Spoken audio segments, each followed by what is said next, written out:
There are few movies from the 1980s that had more of an impact on pop culture than Tom Cruise's initial outing as Maverick in Top Gun. And while many stars like Val Kilmer shared the screen with Tom, there was also another two-wheeled star that captivated young men around the United States and exposed them to the thrills of performance motorcycles. And that star was the brand new Kawasaki GPZ900R, a high-revving, liquid-cooled four-cylinder monster that soared the iconic brand to new heights. And this is its story. Hello everyone, welcome to Rare Motorcycles. This is the channel where we dive into the past and explore some of the world's most iconic and rare motorcycles. If you want to see more short-form documentaries on unique bikes like the GPZ900R or others like the Suzuki RE5, then make sure to hit that subscribe button as we are dropping new videos every single week. But now, let's dive right into the history, the specs, and just what made this Kawasaki motorcycle so special. The GPZ900R was one of Kawasaki's best-kept secrets for nearly 6 years while they were doing extensive R&D behind the scenes to try and create this wicked bike. And that all started with its power plant. The GPZ900R would utilize a 908cc inline-4 engine that was liquid-cooled and utilized a 4-valve per-cylinder head design to maximize airflow. Couple this with 4 34mm CVK carburetors and an 11:1 compression ratio, and this motor was ready to party.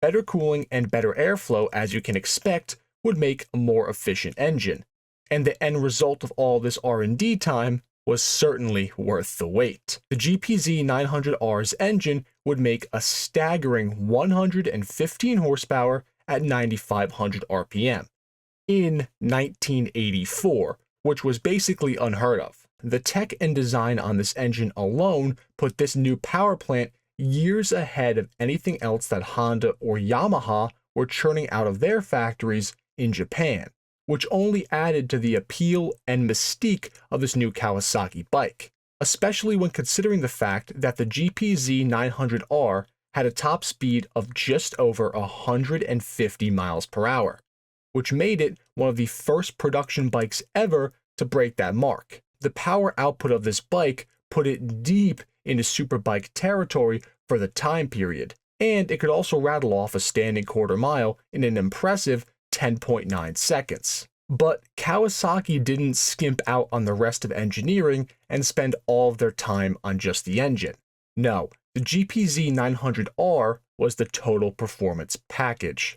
The lightweight steel frame it had was plenty rigid enough and allowed for a nice low placement of the inline 4-cylinder to provide a low center of gravity, more focus for handling stability. Total wet weight for the bike came in at around 570 pounds. When it comes to suspension, the GPZ900R had some pretty trick things going on, which included a hydraulically operated anti-dive unit at the front. The rear suspension utilized a tried-and-true swing-arm design with a single rear shock. The GPZ900R handled great and could easily be wrangled through the turns by a skilled rider, who could handle the power that was put down through its 6-speed transmission. And looking past the performance alone, the actual visuals of the GPZ900R itself were something to behold. Looking at this bike now, some 40 years later, it is evident that this design was a child of the 80s. With its bright colors and large square front headlight, you could definitely tell when this thing was designed. And while some people may call that design language outdated today, I think it just adds more to the charm of this motorcycle.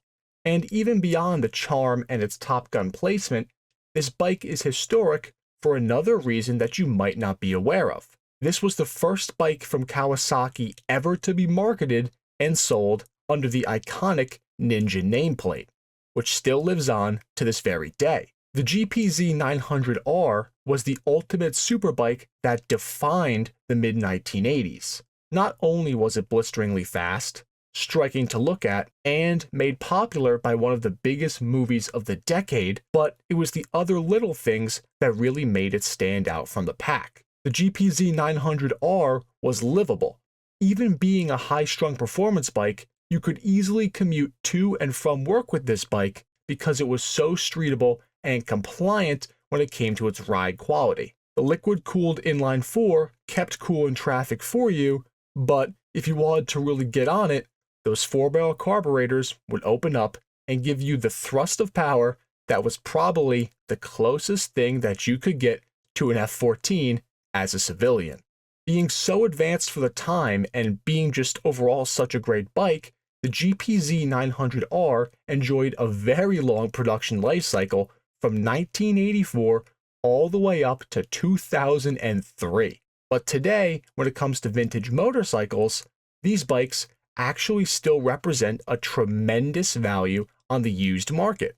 For less than $10,000 US, if you want a slice of 80s goodness that is sure to maintain its value or go up in value, and one that you can enjoy whenever it's nice out, the GPZ900R seems like the obvious choice. But that is the short history of the Kawasaki GPZ900R Ninja. If you enjoyed this video, we would greatly appreciate it if you could drop a like and also share this video with other enthusiasts. Also, please make sure that you are subscribed to the Rare Motorcycles YouTube channel and smash that notification bell for more documentary-style videos just like this on the world's most interesting motorcycles. Until next time, enthusiasts.